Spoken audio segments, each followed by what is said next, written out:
ассалому алайкум дӯстон, хуш омадед ба шабакаи мо. дар ин навор оиди тозатарин ва муҳимтарин хабарҳо аз ҷаҳони ММА гап мезанем. шумо бошед моро бо лайк ва комментариҳои худ дастгирӣ кунед. тобоби ҷангвари вазни сабуки UFC Арман Сарукян гуфт ки зидди ки муҳорибаи навбатии худро гузаронидан мехоҳад.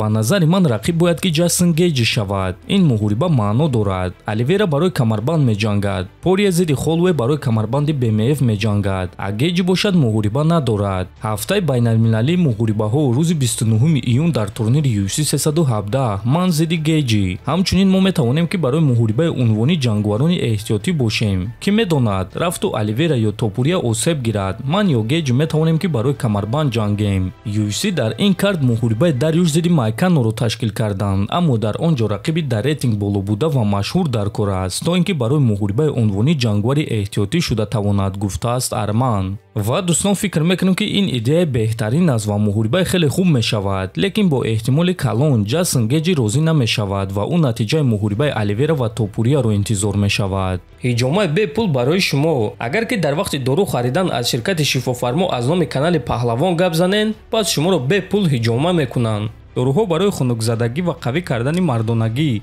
барои фарбе ва харобшавӣ, барои ришу мӯйсарбарорӣ, барои дарди дил, дарди мушакҳо ва ҳамчунин равғани сиёҳдона, ки пайғамбар саллаллоҳу алайҳи васаллам гуфта буд ки ба ғайр аз марг ба ҳамаи дигар дардҳо даво мебахшад. худи ҳозир ба номерҳои дар рӯи экран буда занг зада доруҳои даркории худро харидорӣ кунед ва ҳатман аз номи канали Паҳлавон гап занен. ҳамин гуна шумо ҳам доруҳои даркории худро ба даст меорен ва ҳам канали моро сахт дастгирӣ мекунед. чемпиони пешинаи вазни миёна Шон Стрикланд дар муҳорибаи унвони вазни худ ки байни Дрикус Дуплеси ва Ҳамза Чимаев мегузарад прогнози худро дод. онҳо ҳардуяшон гуштин гирифта метавонанд. ягон кас ба монанди ман ки бо Ҳамза Чимаев тамрин кардааст, метавонад ки ба гуштини Ҳамза ҷавоб дода бо ӯ гуштин гирад. савол дар он аст ки оё Дуплеси ин корро карда метавонад ё не. агар ки ӯ ин корро карда тавонад, пас ғолиб шуда метавонад. ма бо ин чечен спарринг гузаронидагиём ва боварӣ дорем ки Дрикус пирӯз шуда метавонад. ҳамаи гап дар он аст ки текдаунҳои ӯро манъ карда дар гуштини Чимаев ҷавоб доданд дар кор. фикр мекунем ки Дуплеси ин корро карда метавонад, чунки ин кор на он қадар мушкил аст, гуфтааст Стрикланд. бояд қайд кард ки Шон Стрикланд зидди Дрикус Дуплеси ду муҳорибаи 5 раунда гузаронидааст, яъне дар умум 10 раунд зидди Дуплеси ҷангидааст ва ҳамчунин ӯ бо Ҳамза Чимаев чанд маротиба спарринг гузаронидааст ва чӣ гуна ки мебинем ӯ боварӣ дорад ки чемпион Дрикус Дуплеси аввалин шахсе мешавад ки Ҳамза Чимаевро манъ мекунад.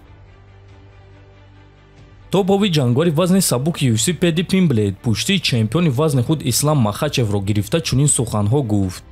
ма фикр мекунем ки онҳо набояд ки камарбанди Ислам Махачевро мегирифтанд. агар шумо Ислам Махачевро маҷбур мекунед ки камарбандашро озод кунад, пас шумо бояд ки Ҷон Ҷонсро низ маҷбур кунед ки камарбанди худро озод кунад. Ислам 4 ҳимояи камарбанд гузаронид ва зидди рақибон дар муддати кӯтоҳ ба муҳорибаҳо мебаромад. шумо бояд мегузоштед ки ӯ дар ду вазн чемпион мешуд. ба ҷои Ислам ман аввал Топурияро шикаст медодум ва баъд зидди Мадалена меҷангидум, лекин ман мефаҳмам ки барои чӣ Махачев чунин рафтор кард. ӯ аллакай ду маротиба зидди ҷангвари вазни ним сабук ҷангидааст ва дигар бо онҳо ҷангидан намехоҳад. медонед, бисёриҳо мегӯянд ки Топурия Махачевро шикаст медиҳад, лекин ман чунин фикр намекунам. Ислам ӯро дар якум ё дуюм раунд шикаст медод, гуфтааст Пимблетт. хотиррасон мекунем ки Дана Вайт расман эълон кард ки Ислам Махачев камарбанди вазни сабукро озод карда ба вазни нимёна баромад ва зидди Ҷек Дела Мадалена барои камарбанди вазни нимёна меҷангад. лекин дӯстон, ҳамаи мо шумо медонем ки Махачев худаш камарбанди вазни сабукро озод кардагӣ нест. ӯро маҷбур карданд ки ин корро кунад, чунки Махачев дар ду вазн чемпион шудан мехост. акнун бошад агар Ислам Мадаленаро шикаст диҳад, расман танҳо чемпиони вазни нимёна ба ҳисоб меравад, на ин ки чемпион дар ду вазн. ба фикри шумо дӯстон, ташкилот нисбати Махачев рафтори ноҳақона карданд ё не? метавонед фикрҳои худро нависед. ҳатман дар YouTube канали мо обуна шавед. то боздид, хонободу сарбаланд бошед.